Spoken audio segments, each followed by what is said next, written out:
you die. And many people I ask, they do not want that. And I think the lineup rating and the counter decks agrees with you, LaFell. It's going to be very, very tough. So we'll see if Team Zone's all-out kind of playstyle can beat RORA's systematic composition.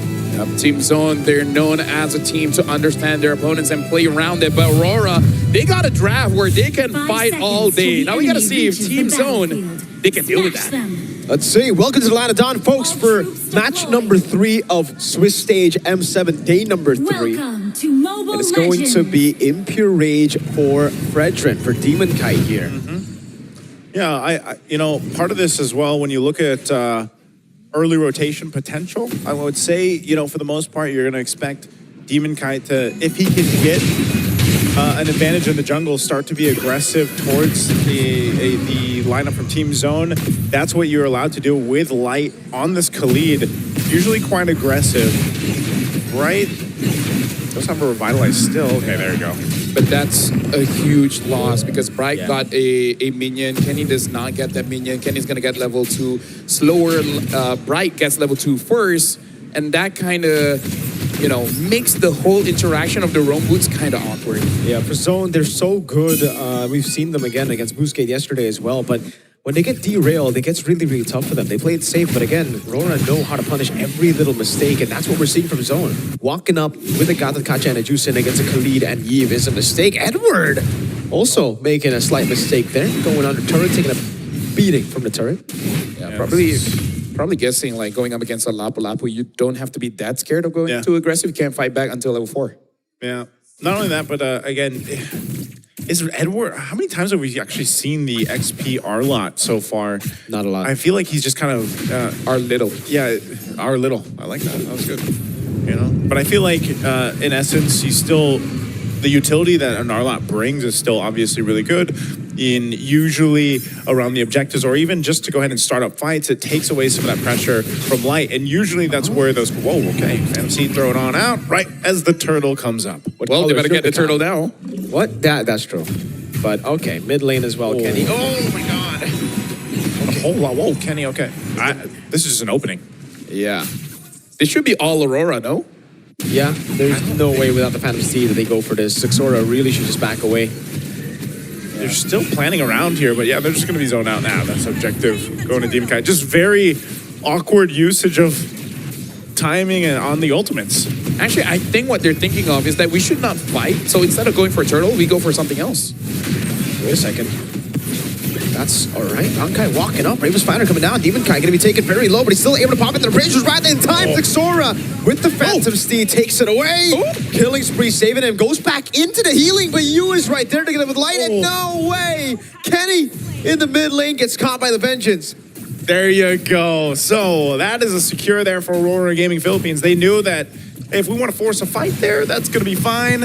And then just make it work. So with that, they get themselves a little bit of a lead to build up into, and you know, that's tough for Team Zone. Taking a look here, once again, Realme 15 Pro 5G, the M7 official gaming phone. And this kind of lead this early on, this is where Aurora Gaming Philippines shines. So we've seen this and talked about it many times. The early game usually is what they're able to control, and they don't let up when they have it. Okay. Just a bit of poke. Yeah, but here's the thing. Aurora Gaming definitely has the better draft in terms of execution, countering certain heroes. It makes it so that, I don't know what Team Zone is supposed to target on here. Bankai even forced to use his flicker. Like, what avenues should Team Zone really look for so that they have a fighting chance? Because I feel like if they fight now, they don't have a chance. Yeah, that's really tough, man. Again, I'm not even sure if Bankai needed to use that flicker there. And the avenues that they can go for is just having a better time. Wow, okay. Again, I still have to say it's a whole lot here. Rage Sandstorm lands as well. Kenny locked down completely by Demon Kite. Phantom Steed now over on Light, but he gets shoved back while he was trying to go for the heals. Demon Kite trying to provide a bit more appeal there. Sixora turning things around, jumping on. Now the AOG as well. Able to get the squash down for another kill to Team Zone. Oh, here comes Edward. Yeah, Edward is there, gets onto Xora. Good stun on Bright. He's still able to sustain for a bit longer. Final Slash coming down as well now. And that's a Lantern Flare. And they go for the pickup on Edward. A Vengeance coming down now as Xora does a little bit more damage. Good stun. Edward gets out with the last Vengeance. I gotta say, Zixora actually is looking pretty good on his Neomorph, considering that during the wildcard, it said it's been over a year he hasn't been using it. Looks like he's been spamming it for a while. Oh, okay, they're gonna get locked down. Final slash, Phantom Steed coming down, doesn't really matter. Edward again on a playmaker, on a carry. It's there, ready to start, Sword from Lights! And it's a triple for Edward. He finally gets caught by Bright, but it's worth it. A shutdown going to the pockets of Aurora. My God, Edward. That's why we were talking about him after yesterday's performance, and then even now here in this game against Team Zone, 6-1 and 2 on the R-Lock. I mean, like, there's no way to stop him, right? That's the biggest problem. Kenny's not having a good time. Bright is having an okay time, but again, like as a setup, it doesn't matter if you have a good time or not. It really is on your damage dealers, and even Zixora is struggling to get farm, and then eventually K will struggle as well. What do you do here, you know, with in that matchup? Oh no, top lane. Trying to clear K, AOG, but it's too late, and Domenkite just shreds him down with a blazing duet as the two tanky boys tank up the turrets. Zixora almost missed out on the Ducati.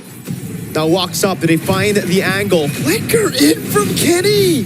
Oh man! That's the desperation. Like, you know that they have to get something, and I really feel like Zixora is the one telling the team, we need to get something. You guys can give me some kills. Looking at items, he does have that Hunter Strike, so it makes it much easier to get the opponents low. But again, the finishing power is there, but you're not stopping anyone. And I feel like that's what Zixora is looking for. Kenny and Bright is having a difficult time here just to make sure that Aurora Gaming sticks in place, especially this Arlen. That's why I said, man, it's just these weird timings from some of the ultimates and battle spells, even from Team Zone. You can see even with that lead that Edward got, you know, he's basically just got that Fury Hammer, then he went Oracles, he's got the Black Eyes too. So that all is enough to pretty much make him a threat, but also durable enough. Whoa, Domenkite. This might be a solo kill. Bankai taking very low. Domenkite going on him. He gets the shield in time. And Kenny provides the backup necessary. Yeah, but that's kind of scary when the quad at 7 minutes wants to 1v1 Alapu and almost winning. Yeah. Bro, that's not a good sign. Yeah, he just got his golden staff too, so right on target for that Trinity when he gets it. Oh no, this is trouble. Yes, Flicker. Could flicker out of the Radiant Sandstorm now, but he gets stunned up there by Edward. It's still K surviving against two. Almost doing enough to take Edward down. Domenkite gets lifted up by Crimson Beacon and now gets all in. Zixora takes him out. Good pickup by Kenny. They're rotating up here, though. They're going to join the fight. They're going to force him off the turtle. A stun with Final Slash lands, brings him into the RWM now as Kenny gets chain CC down. Zixora doing a little bit more damage, but won't be able to find that skill 1 down on him as Bright AOG's out of there. You know what? Honestly, looking at how the game has been playing out, there is a chance for Team Zone here because Zixora as well as K, they are farming up. If you look at a KDA, it doesn't look like a good game, but they understand that as long as they get some kind of farm, eventually things will be fine. That's leaning towards the carry like we've seen. But yeah, statistically, the matchup is in that favor. But DHS now picked up the pressure on this purple buff. Zixora will go ahead and grab it, though. It seems like he's going to be just fine. A good turret push up top from Bankai. So with that, it's more so of Team Zone finding what they can across the map. They know they've got some distance to cover here and some grounds to cover in terms of catching up, but it's not too big of a deficit. I mean, the biggest one was Edward. As UA takes some damage here from Bankai. He's going to have to go reset. The fact that Zixora and K, they're not losing by a lot is quite impressive. K only losing by about 700 gold. It's still manageable because it does mean that they'll finish the Trinity at roughly the same time here. Yep. And eventually K will become a big problem unless Light or Edward is able to get onto him. Okay. So with that, we're looking at the next objective at this point in under a minute with all 3 turtles going into the hands of Aurora Gaming. This is kind of what we've highlighted with their run through the Swiss stage so far. You know, they've had relatively good control in this portion of the game. They just can't let it slip out of their hands. You know, they've had this bit of a lead. They've got majority of control around the objectives. They might go set up on Bright here. Oh, Kumar. He knows. Yeah. If they go all in on Bright, I really don't think it's worth it. And so they don't. They just look for a little bit more poke as Bankai rotates over mid. Yeah. So right now for Aurora Gaming, being 2,500-ish, doesn't feel like a lot. The main threat right now is definitely Dom and Kite. So I feel like Team Zone, the moment they see that his Purify is out, he's going to be the main target. And if they're able to deal with Dom and Kite, I feel like they're in a relatively good space because it does seem that Sora can deal quite a lot of burst damage on both Dom and Kite as well as Yue. And if they have not been fighting against a lot of Leomorns, they might not be able to be prepared for that. Look at this zone, though. He's still farming up top. Bankai finally goes in. That's going to be the final slash lock and Zixora down, but he finds the Phantom Steed now as the Crimson Beacon goes in. That's a stun over from Bankai. Now goes in with the Raven Spider again on towards the rest. Right, with a good taunt coming down. A Precious Wrath! Oh my damage! The AOG out of there. Demon Kite getting away. Trying to look for the taunt. Yue constantly with the Void Blast. Bright ticking down, but he survives somehow as K gets it straight to the mid lane, and now it's Light with the heals back up. Yeah, even getting a Trinity. Yeah. And you at least get something. Yes, Lord is going to go over to Aurora Gaming, but, you know, still, you look at that fight, it could have gone either way. Zixora was just zoned out enough from even Edward sticking on to him that, you know, and they tried to juggle around that Lord fight, but it was just unfortunate that Team Zone couldn't get the positioning they were looking for, and so they just go and get a turret. This is going to be the tier 2 that falls now on that bottom side as the Lord makes its way down that mid lane. Yeah, I feel like Bankai needs to get the Chastise Pauldron as well to deal with Dom and Kite. And Zixora is, I feel like, just a few gold away from that endless battle and start becoming a real threat against Aurora. Eyes on Edward. He definitely is looking for a set. K's not going to give him the opportunity. Bright still holding the mid lane as the Holy Shield in the bottom lane should be procced in. They get rid of the mid lane Lord, actually, and they keep the base turret Holy Shield alive.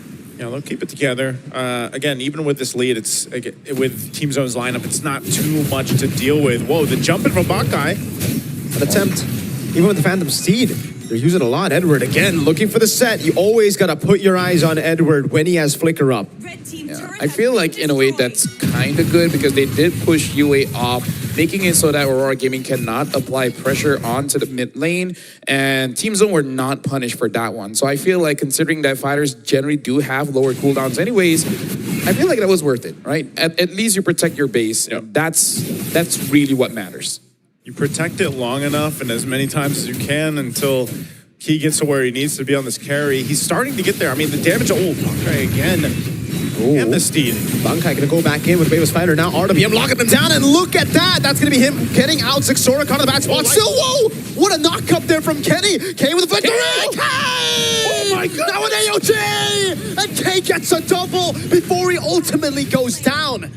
You know what? That was cool. K made the hero play, and Bright comes in, giving him enough time to actually get Dom and Kite. And even though K died there, but the main pushers, Yue and Dom and Kite is not there, making it so that Aurora, they're in a standstill.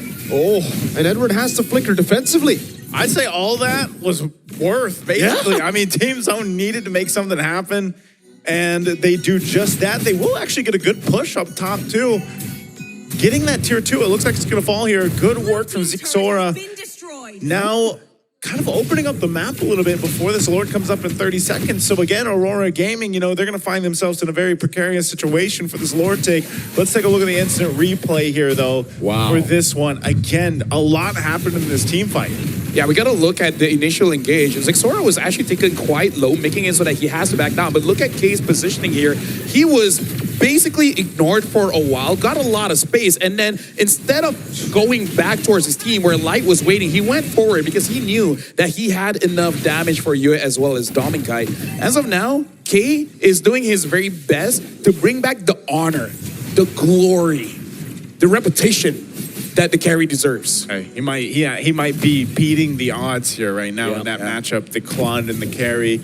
Again, earlier today it was 5-1 favoring the Claude. They're going to go here for that fight around the Lord. Final slash from Edward. Now Zixora's on the back line, gets caught with the real world ablation, and now it's going to be the shred coming down as K is still in the midst of it all, dealing a lot of damage. And now the blazing duet from Dominic comes in, but he gets stunned up and he's forced to use the Purify. Zixora runs away, gets the dash, but it's unable to save him now. It's a 2 for 2. That's Crimson Beacon backwards. Bright with the AOG gets out of there. Honestly, that would have been better if K stayed alive, because it does seem like they're doing a double prong attack where Zexora attacked the damage dealers, allowing K to deal with the front line. It was unfortunate that Zexora really had a very bad time, unable to do enough damage to either Yue or Dominkite, and he tried to run away, but again, it's just not enough. Not enough. Lord's going to be secured here for Aurora Gaming off of that fight. So now Team Zone once again on the defense. We saw some of the holy defenses go down earlier on, and now they'll have to rely on this lineup to make it happen. I think they have that potential. It's just down to that positioning, especially on the defense here. We're going to take a look at the items. You can see Kay's got his Malefic Gun. He's going to be building into that Wind of Nature. I think that's going to be crucial for him to deal with this. You've got a Wind of Nature already for Dominkite as well. And then over on top, I mean, like you mentioned, this is the potential to just force a fight into the base because you have Edward on the R-Lot. One of those heroes that can just kind of take surprise on even a base defense. They got to make sure they're not all clumped up. Malefic Gun now picked up for Dominkite as well. So Immortality's in play here for a couple of the members of Aurora Gaming as they walk in with this Lord down this mid lane. Lord charging in, able to get the base turret down in the mid lane now. Looking for the bottom lane. K sent down below. Chastised Pauldron picked up by Bankai. Should help him against Dominkite and the Wind of Nature as well for K. Yeah, so right now for Team Zone, around 15 minutes here, I believe K already has 4 items. So it's really just about the execution, because Zexora is a threat, but he's not getting the positioning that he really wants. Dominkite's damage, even with that. Chastised Pauldron takes him a half. They're going to go for the turret. Yep. Really nice real-world manipulation there. Zones them away from the base turret. Now they have to save this top lane, because that's the only one they have left. Yeah. Although, what are the chances here that Team Zone can turn things around? Because I feel like Zexora just needs a good combo with the Phantom Steed, because I feel like alt, second skill, first skill, that would do enough damage to both Yue as well as Dominkite. Even if they don't die, it makes it so that they're scared, you know? And at that point, K can clean up. Yeah, it's a lot of this okay, actually, using that, but I don't think they're going to force a fight. It's a little bit... Oh, whoa, Edward. Yes, Reba's Fighter is going to be sunlocked completely there. Bankai still able to blink around. The Revitalize saves him. K almost taking Dominkite down there. Luckily for Doming, he had a BMI. I mean, I was going to say, I don't think they're going to force a fight, but anyway, they go for it. That's why they do it. They do it, yeah. There was a lot of battle spells used up there, but still they have plenty of time to go ahead and reset by the time that Lord comes up. Unless Team Zone somehow, some way finds a potential pick-off to get the numbers advantage against Aurora Gaming Philippines, it's going to come down to the execution. And like you were mentioning, you know, what's the possibility, what's the potential for Team Zone to turn things around? Well, it could be off of plays like that, if they can actually make it work. But also, more than ever, here comes the Conceal. Oh, two-man taunt. Good disengage. Zexora now looking for the Phantom Steed. Gets caught. Oh my goodness. Zexora is going to be gunned down completely by Dominkite. Re-engage impossible because the real world manipulation stops them in their tracks. They got the jungler down right as the Lord spawns. I'm going to apologize for saying the truth, but Edward is too annoying, man. Yep. Like, Zexora had actually a pretty good angle to go in, and then Edward's like, nope. Like, that's my friend. What do you want to do with my friend? Nothing. That's what you're going to do. That's why I said, you know, Edward is just one of those players. There's a reason why he has so many titles, and then Mr. Consistent especially. He's one of the players, like I said, you don't bring up the R-Lot that much. There's not many teams that will go for it and make it work to this amount of success within this game. And even towards the late game where, you know, you think if it's mostly going to be the final slashes, well, sometimes alone it's just, you know, stopping people in their tracks and being a threat or annoyance in itself. Like, you usually think that about the Uranus. Yeah. Well, you can ban it out. I'll still do the same thing, even with an R-Lot. At this point, I'm pretty sure Team Zone is like, man, I wish he was just using a Uranus, right? Because the thing that Edward does is that he makes you look bad. Yeah. And that's not the truth. Zexora actually is doing quite a good job. He's doing what he is supposed to do. It's just that Edward doesn't allow him to do that. Edward makes it look like a mistake all the time. Yeah. Okay, Lord's made its way up to the base now. We'll see if Team Zone can hold on. That last base turret's going to go down here, up on that top side. How do they defend? Oh, no. My goodness! Xora gets out just barely. Bunkai now with Raven Spider. Oh! Final slash to the raging Sandstorm lands on K! He's still able to flicker out now. There's a lot of damage over. The Precious Rat doesn't land. K is still able to go and shred through the front line. Light's gonna lose the immortality. Bunkai is able to go back. UA with the flicker in. Getting the Void Blast in. The minions, can they clear it up? That's a big one with the Lord. And the answer will be they cannot. Aurora Gaming Philippines move on to 2-1. And unfortunately right now for Team Zoe, moving on to 1 and 2, and we already have 3 teams there. You know, one of them being CG, the other being Team Falcon. So we already have 3 teams in the 1 and 2 bracket. Wait, no, not Falcon. Sorry, not Falcons.